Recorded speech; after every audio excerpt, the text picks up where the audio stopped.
കണ്ണൂരിലെ വളപട്ടണത്തെ ആ കവർച്ചയുണ്ടല്ലോ, ആ കവർച്ചയുടെ CCTV ദൃശ്യങ്ങൾ ഞങ്ങൾ പ്രേക്ഷകരെ കാണിക്കാം. ലിജീഷിനെ പോലീസ് വിശദമായി ചോദ്യം ചെയ്യുകയാണ്. നമ്മളതിൻ്റെ CCTV ദൃശ്യങ്ങളാണ് ഇപ്പോൾ പ്രേക്ഷകർ കാണുന്നത്. ലിജീഷ് മോഷ്ടിക്കാനായിട്ട് വീടിനുള്ളിൽ കയറി വ്യക്തമാണ്, പക്ഷേ എന്നാലും നമുക്ക് ഏകദേശം ചിത്രം അതിൽ നിന്ന് കാണാൻ സാധിക്കും. ഇത് അഷ്റഫിൻ്റെ വീട്ടിൽ മോഷണം നടത്തുന്ന ഒരു CCTV ദൃശ്യമാണ് പ്രേക്ഷകർക്ക് കാണാൻ കഴിയുക. എല്ലാം മറച്ചാണ് ലിജീഷ്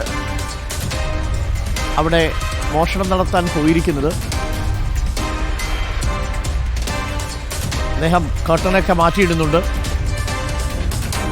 അപ്പോൾ ഒരു ജനാലയുടെ ഒരു ഭാഗത്ത് പതിഞ്ഞ CCTV ദൃശ്യമാണ് ഇപ്പോൾ പുറത്തു വന്നിരിക്കുന്നത്. തൊണ്ടി മുതൽ വീട്ടിൽ നിന്ന് തന്നെ കണ്ടെടുത്തു. കട്ടിലിൽ പ്രത്യേക അറയുണ്ടാക്കിയാണ് മോഷണം മുതൽ സൂക്ഷിച്ചത്. ഇയാൾക്ക് കൂടുതൽ സഹായം ലഭിച്ചിട്ടുണ്ടോ എന്ന് അന്വേഷിക്കുന്നു. മോഷണത്തിൻ്റെ CCTV ദൃശ്യങ്ങളാണ് ഇപ്പോൾ റിപ്പോർട്ടർ പ്രേക്ഷകരിലേക്ക് എത്തിച്ചുകൊണ്ടിരിക്കുന്നത്. അതേസമയം ഈ ലിജീഷ് കണ്ണൂരിൽ കീച്ചേരിയിൽ മറ്റൊരു വീട്ടിൽ മോഷണം നടത്തി എന്നും പോലീസ് സംശയിക്കുന്നുണ്ട്. ഇത് അഷ്റഫിൻ്റെ വീട്ടിൽ 300 പവനും 1 കോടി രൂപയും വളപട്ടണത്ത് നിന്ന് മോഷ്ടിക്കുന്നതിൻ്റെ ദൃശ്യങ്ങളാണ്. അവിടെ രാത്രിയിൽ കയറിയതിന് ശേഷം ലിജീഷ് CCTV വരാൻ സാധ്യതയുള്ള എല്ലാ ഇടങ്ങളിലെയും ദൃശ്യങ്ങൾ അദ്ദേഹം മറയ്ക്കുന്നുണ്ട്. ഇത് അങ്ങനെ മുറിയിലേക്ക് കയറി വന്ന് ജനലിൻ്റെ ഭാഗങ്ങൾ മറയ്ക്കുന്ന ദൃശ്യങ്ങളാണ്. ആസൂത്രിതമായിട്ടാണ് അദ്ദേഹം നീക്കം നടത്തിയത്, പക്ഷേ പാളിപ്പോയി, നൈസായി പാളിപ്പോയി. അർജുൻ കല്യാട് വളപട്ടണം പോലീസ് സ്റ്റേഷനിൽ നിന്നും നമുക്കും ചേരുന്നു. ഇപ്പോൾ പ്രതിയെ പുറത്തിറക്കുന്നു. നമുക്കൊന്ന് കാണാം. ആരാണ് ഈ ലിജീഷ്?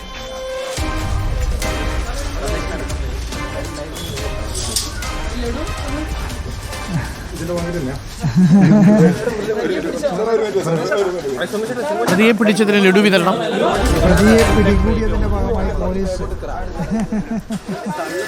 പ്രതിയെ പിടികൂടിയതിൻ്റെ ഭാഗമായി പോലീസ് ലഡു വിതരണം ചെയ്യുകയാണ്. അതായത് ഈ കേസ് വളരെ ആസൂത്രിതമായ രീതിയിലുള്ളൊരു കവർച്ചയായിരുന്നു നടന്നിട്ടുള്ളത്.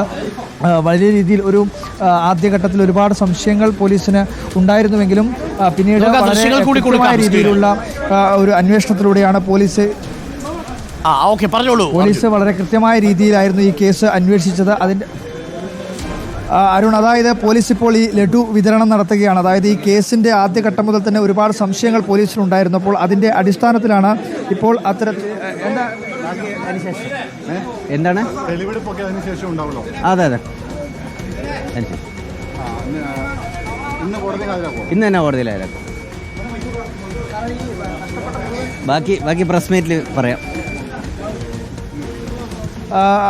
10 മണിയോടുകൂടി ജില്ലാ സിറ്റി പോലീസ് കമ്മീഷണറുടെ പത്രസമ്മേളനം വളപട്ടണം പോലീസ് സ്റ്റേഷനിൽ വിളിച്ചു ചേർത്തിട്ടുണ്ട്. അതിനകത്ത് കൂടുതൽ കാര്യങ്ങൾ പറയാമെന്നുള്ളതാണ് ഇപ്പോൾ വളപട്ടണം CI ആയിട്ടുള്ള സുമേഷ് വ്യക്തമാക്കിയിരിക്കുന്നത്. എന്തായാലും പ്രതിയെ പിടികൂടിയതിൻ്റെ ഭാഗമായി പോലീസ് ഇപ്പോൾ സന്തോഷ സൂചകമായി തന്നെ ഇപ്പോൾ ലഡു വിതരണം ചെയ്യുകയാണ്. എന്തായാലും നേരത്തെ നമ്മൾ കാണിച്ചിട്ടുള്ള CCTV ദൃശ്യങ്ങൾ, അത് പോലീസിന് ഈ മോഷണത്തിൻ്റെ ഭാഗമായി ലഭിച്ച CCTV ദൃശ്യമാണ്. അതിനകത്ത് ഒരു അവ്യക്തമായിട്ടുള്ള സൂചനയായിരുന്നു പോലീസിന് ലഭിച്ചിട്ടുണ്ടായിരുന്നത്. ടീഷർട്ട് ധരിച്ചതിന് ശേഷം ധരിച്ച ഒരു പ്രതിയാണ് ഈ മോഷണം നടത്തിയത് എന്നുള്ള സൂചനയാണ് ആദ്യഘട്ടം മുതൽ പോലീസിന് ഉണ്ടായിരുന്നത്. പക്ഷേ അത് ആരാണ് എന്നുള്ള സംശയം പലപ്പോഴായി ഉണ്ടാവുകയും ചെയ്തിരുന്നു. എന്നാൽ പിന്നീട് വളരെ ശ്രമകരമായ രീതിയിലുള്ള ഒരു അന്വേഷണത്തിലൂടെയാണ് ഇത്തരത്തിൽ ഒരു നിഗമനത്തിലേക്ക് പോലീസ് എത്തുകയും ചെയ്തിട്ടുള്ളത്. അതായത് ഇങ്ങനെ ഈ പ്രതി ഏത് രീതിയിലാണ് മോഷണം നടത്തിയിട്ടുള്ളത്, അതിനുശേഷം ഈ റെയിൽവേ ട്രാക്കിലേക്ക് സഞ്ചരിക്കുന്നു, വളപട്ടണം റെയിൽവേ സ്റ്റേഷനിലേക്ക് പോകുന്നു. അപ്പോൾ അത്തരത്തിൽ ഏതൊക്കെ രീതിയിലൂടെ സഞ്ചരിക്കാൻ വേണ്ടി കഴിയുമോ ആ രീതിയിലൂടെ എല്ലാം തന്നെ പോലീസും ഈ പ്രതിയോടൊപ്പം തന്നെ സഞ്ചരിച്ചു. പക്ഷേ അവസാനമാണ് ഈ വീടിന് തൊട്ടടുത്തുള്ള, അതായത് അരി വ്യാപാരിയായിട്ടുള്ള KP അഷ്റഫിൻ്റെ വീടിന് സമീപത്ത് തന്നെയുള്ള ലിജീഷിലേക്ക് പോലീസിൻ്റെ അന്വേഷണം എത്തുന്നത്. ഈ സംഭവത്തിന് ശേഷം തന്നെ പോലീസിന് ചില സംശയങ്ങളുണ്ടായിരുന്നു. കൃത്യമായ രീതിയിൽ ഈ പ്രതിയെപ്പറ്റി നല്ല ധാരണ, അല്ലെങ്കിൽ ഈ സ്ഥലത്തെപ്പറ്റി നല്ല ധാരണയുള്ള ഒരാൾ തന്നെയാണ് മോഷണം നടത്തിയത് എന്നുള്ളത് പോലീസിന് ആദ്യഘട്ടം മുതൽ തന്നെ ചില നിഗമനങ്ങൾ തന്നെ ഉണ്ടായിരുന്നു. അപ്പോൾ അതിൻ്റെ അടിസ്ഥാനത്തിലാണ് പിന്നീട് ഈ പ്രദേശവാസികളെ അതുപോലെ തന്നെ മറ്റ് പ്രദേശത്തുള്ള CCTV ദൃശ്യങ്ങളും എല്ലാം തന്നെ ശേഖരിച്ചിട്ടുള്ളത്. അങ്ങനെയാണ് ഈ ലിജീഷിലേക്ക് എത്തുകയും നടത്തുകയും ചെയ്യുന്നത്. ഇപ്പോൾ പോലീസ് സ്റ്റേഷനിൽ വളപട്ടണം പോലീസ് സ്റ്റേഷനകത്ത് തന്നെയാണ് ഈ ലജീഷ് ഉള്ളത്. അല്പസമയത്തിനകം തന്നെ ജില്ലാ പോലീസ് മേധാവി ഇവിടത്തേക്ക് എത്തുകയും പത്രസമ്മേളനം വിളിച്ച് ഈ കേസ് അന്വേഷണവുമായി ബന്ധപ്പെട്ടുകൊണ്ടുള്ള കാര്യങ്ങൾ വിശദീകമാക്കുകയും ചെയ്യും. നേരത്തെ നമ്മൾ പറഞ്ഞതുപോലെ ഈ ലജീഷ് ഒരു വെൽഡിംഗ് തൊഴിലാളിയാണ്.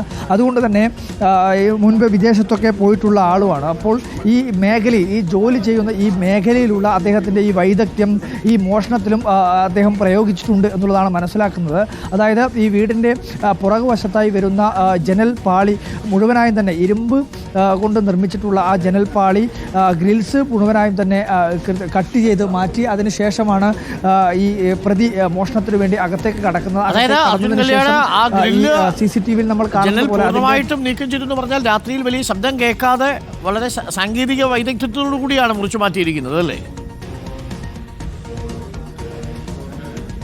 അതെ തീർച്ചയായിട്ടും അതെ. അതായത് കൃത്യമായ രീതിയിൽ വലിയ ശബ്ദങ്ങളൊന്നുമില്ലാതെ കൃത്യമായ രീതിയിൽ ഈ പ്രദേശത്തെ പറ്റിയൊക്കെ നല്ല രീതിയിൽ മനസ്സിലാക്കിയതിന് ശേഷമാണ് ഈ മോഷണം നടത്തിയത്.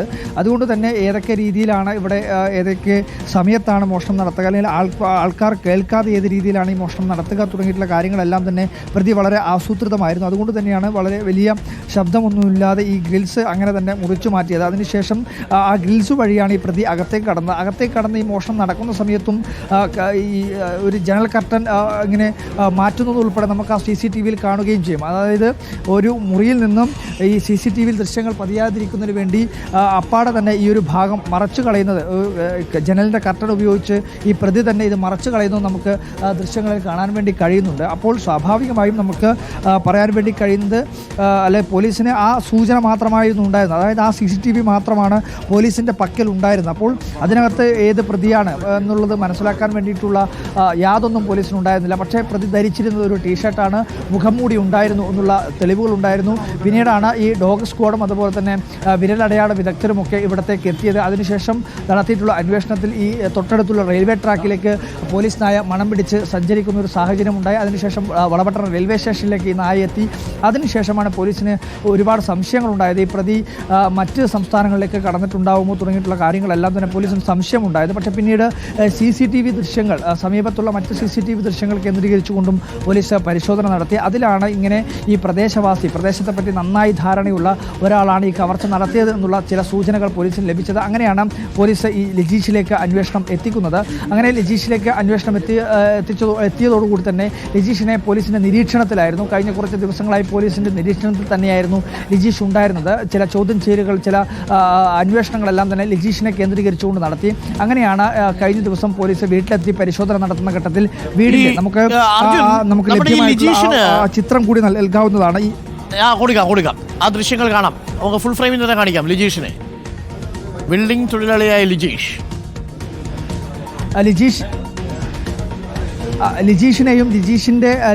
മോഷണം നടത്തി. ഈ മോഷണം മുതൽ വീട്ടിൽ തന്നെ വീടിൻ്റെ കട്ടിലിനടിയിൽ പ്രത്യേകമായി തയ്യാറാക്കിയിട്ടുള്ള ഒരു അറയിലാണ് ഇത് സൂക്ഷിച്ചിരുന്നത്. ഇത്രയും തുക അവിടെ തന്നെയായിരുന്നു സൂക്ഷിച്ചിരുന്നത്. അതിൻ്റെ ദൃശ്യങ്ങളും നമുക്ക് നൽകാവുന്നതാണ്. നമുക്ക് ആ കട്ടിലിനടിയിൽ ഒരു മഞ്ഞ സ്ക്വയറിൽ തന്നെ ഒരു പ്രത്യേകമായിട്ടൊരു സംവിധാനം ഉണ്ടാക്കിയത് ആ ദൃശ്യങ്ങളിൽ കാണാൻ വേണ്ടി കഴിയും. അവിടെയായിരുന്നു ഈ പണം മുഴുവനായും തന്നെ ഈ പണവും ഈ സ്വർണവും എല്ലാം തന്നെ സൂക്ഷിച്ചിരുന്നത്. ആ തുകയെല്ലാം തന്നെ പോലീസ് തുകയും ഈ 300 പവൻ സ്വർണവും 1 കോടിയിലേറെ രൂപയും പോലീസ് ഇപ്പോൾ കണ്ടെത്തിയിട്ടുണ്ട്. പ്രേക്ഷകർക്ക് കാണാം. പണം പിടിച്ചെടുത്തതിന്റെ ദൃശ്യങ്ങളാണ് ഇപ്പോൾ റിപ്പോർട്ടർ TV പ്രേക്ഷകരിലേക്ക് എത്തിക്കുന്നത്. പ്രേക്ഷകർ കാണുന്നത് ഈ ലിജീഷിന്റെ വീട്ടിലെ കട്ടിലിന്റെ അടിയിൽ ഒരു രഹസ്യ അറ നിർമ്മിച്ച് ആ രഹസ്യ അറയ്ക്കുള്ളിൽ പണം ഇങ്ങനെ അട്ടിയായിട്ട് വയ്ക്കുന്ന കാഴ്ചയാണ് കാണുന്നത്. എന്തൊക്കെ സ്വപ്നങ്ങൾ കുറച്ച് ദിവസം കൊണ്ട് നടന്നിട്ടുണ്ടാവും ലിജീഷ്. ഇതാണ് ലിജീഷ് എന്ന ഈ അഷറഫിന്റെ വീട്ടിൽ നിന്ന് 300 പവനും 1 കോടിയും അടിച്ചു മാറ്റിയ അയൽവാസി. അദ്ദേഹം ഒരു ബിൽഡിംഗ് തൊഴിലാളിയാണ്. ആ ബിൽഡിംഗ് വൈദഗ്ധ്യം ഉപയോഗിച്ചുകൊണ്ടാണ് അഷറഫിൻ്റെ വീടിൻ്റെ അടുക്കളയുടെ പിന്നാമ്പുറത്തുള്ള ഒരു ജനൽ പൂർണ്ണമായിട്ടും അറുത്തുമാറ്റി ആ മുറിക്കുള്ളിൽ കടന്ന് ലോക്കർ പൊളിച്ച് ആ ലോക്കറിനുള്ളിൽ നിന്ന് 300 പവൻ സ്വർണവും ഇപ്പോൾ ഈ ദൃശ്യത്തിൽ കാണുന്ന പൈസയും അദ്ദേഹത്തിൻ്റെ കിടപ്പുമുറിയിലെ കട്ടിലിൻ്റെ അടിയിൽ പ്രത്യേകം തയ്യാറാക്കിയിരിക്കുന്ന അറയിൽ ഒളിപ്പിച്ചു വെച്ചത്. അതിനുശേഷമാണ് ഇപ്പോൾ പോലീസ് പിടിയിലാകുമ്പോൾ അതെല്ലാം അദ്ദേഹത്തിന് കൊടുക്കേണ്ടി വരുന്നു. തൊണ്ടി മുതൽ അദ്ദേഹത്തിൻ്റെ വീട്ടിൽ നിന്ന് കണ്ടെത്തിയിരിക്കുന്നു. അതിൻ്റെ ദൃശ്യങ്ങൾ സഹിതമാണ് പ്രേക്ഷകരിലേക്ക് റിപ്പോർട്ടർ TV ഇപ്പോൾ എത്തിക്കുന്നത്. ഇപ്പോൾ ദൃശ്യത്തിൽ കാണുന്നയാളാണ് ലിജീഷ്. അയാളുടെ വീട്ടിൽ കിടപ്പുമുറിയിൽ അയാൾ ഉപയോഗിച്ച കട്ടിലിൽ പ്രത്യേകം തയ്യാർ ചെയ്ത രഹസ്യ അറയിലാണ് ഈ പണം സൂക്ഷിച്ചിരുന്നത്.